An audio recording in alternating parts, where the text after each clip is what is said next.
Talvez você tenha feito constantemente estas perguntas. Onde posso encontrar refúgio num mundo cheio de conflitos? Ou, como e onde posso encontrar força para vencer nesse mundo que oferece tantas derrotas? Acompanhe agora com o pastor Edson Bruno mais um programa Encontro com a Palavra.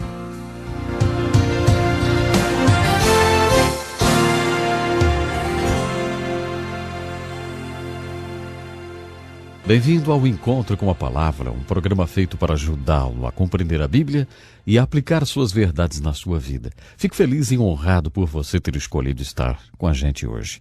Se você puder, convide outras pessoas para se juntarem a nós nesses estudos.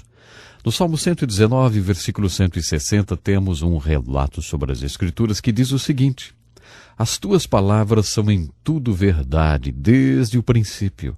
Isso quer dizer que quando viermos até as Escrituras procurando pela verdade, devemos procurar pela verdade plena. Não qualquer verdade, a grande verdade, o âmago, a essência de toda a verdade. O que Deus quer dizer com isso? Qual é a completa e conclusiva mensagem de Deus aqui?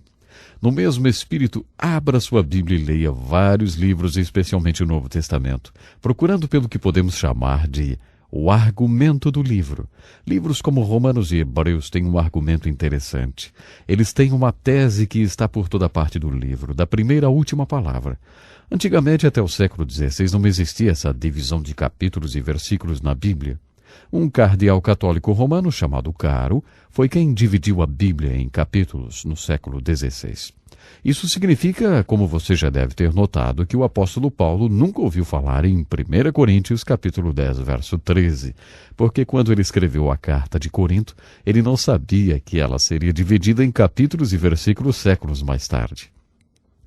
Às vezes os capítulos e versículos são muito úteis e convenientes, mas às vezes eles podem quebrar a sua linha de raciocínio e fazer com que você perca a verdade que o autor do livro está tentando mostrar.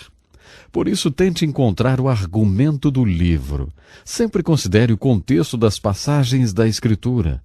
Uma das melhores maneiras de mentir é disfarçar a verdade, ou relatar a verdade fora do contexto, ou ainda, contar apenas uma parte da verdade.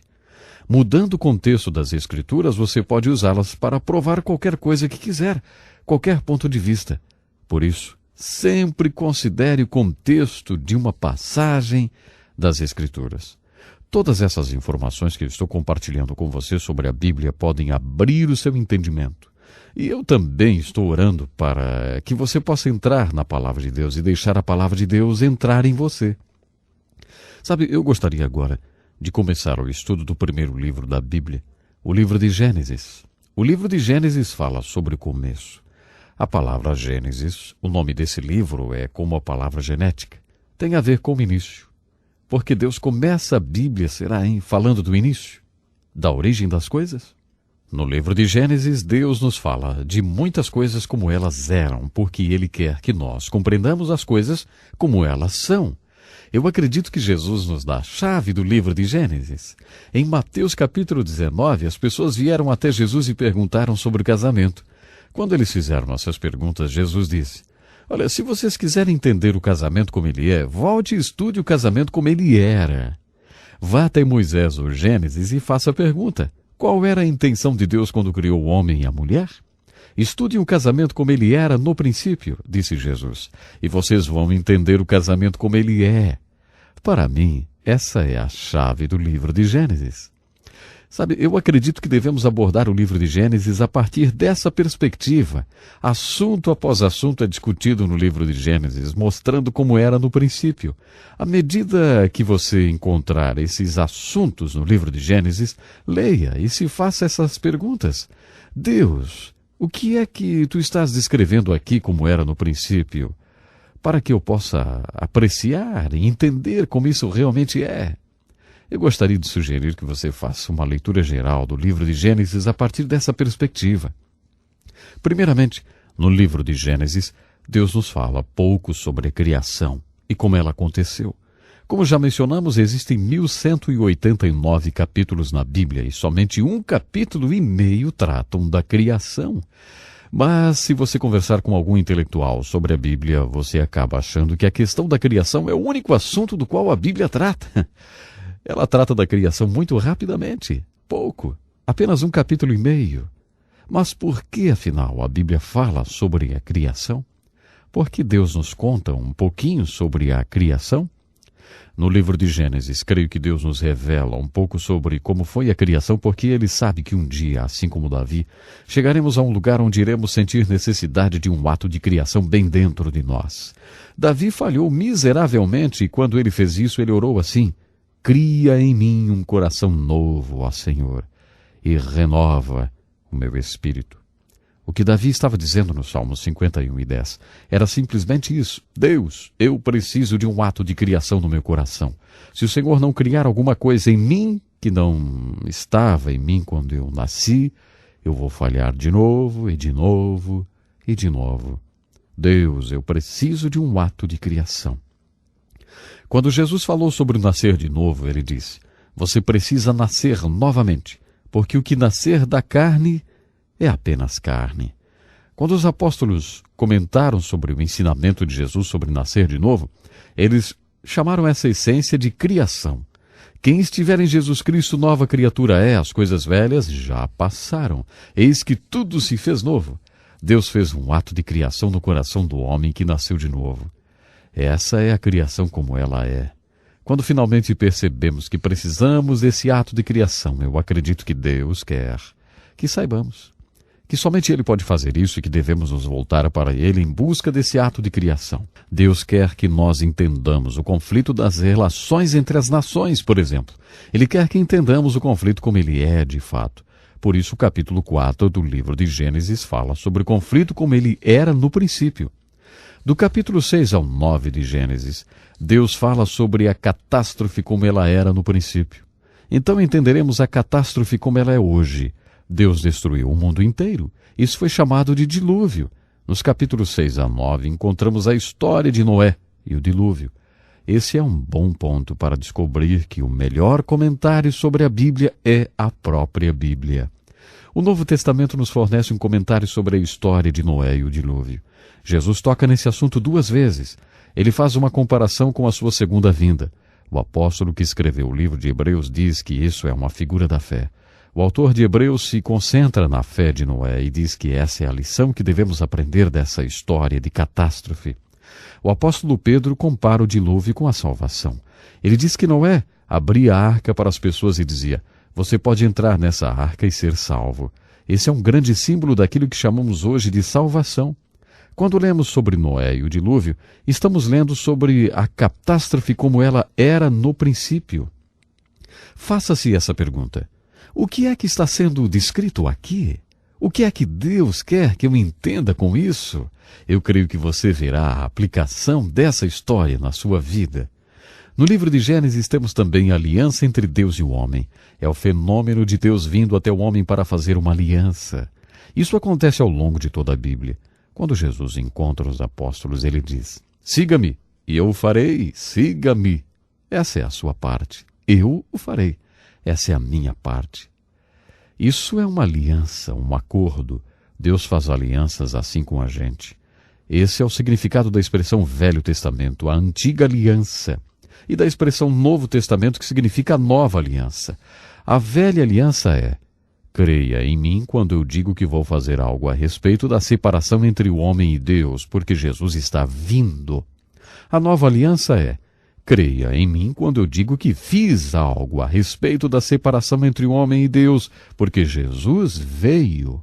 Deus quer que entremos em uma aliança de fé com Ele. Uma aliança como ela era no princípio, pois assim poderemos entender a aliança como ela é. Isso aparece no livro de Gênesis capítulo 9, no fim da história do dilúvio.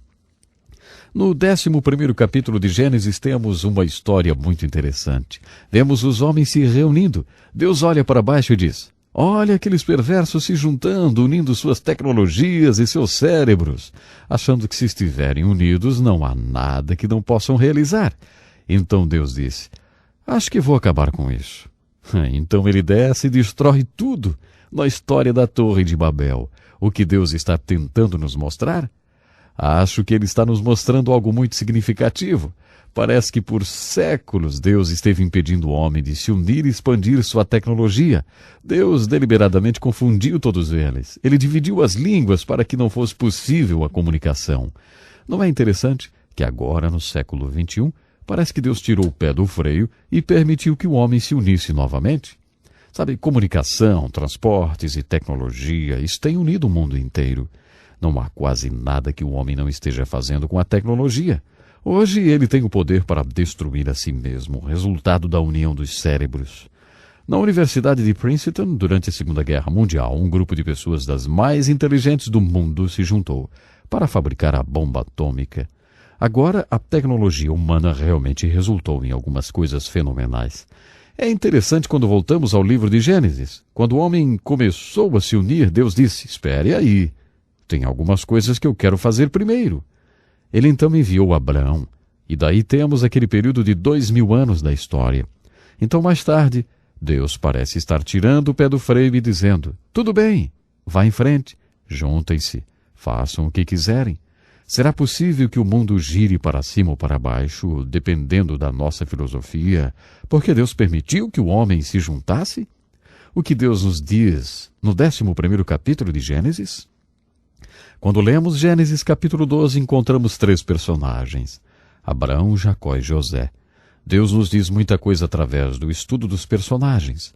Deus quer que entendamos a fé. A fé é muito, muito importante. Por isso Deus nos conta a história de um homem chamado Abraão. Deus queria que entendêssemos o que chamamos hoje de crise de identidade.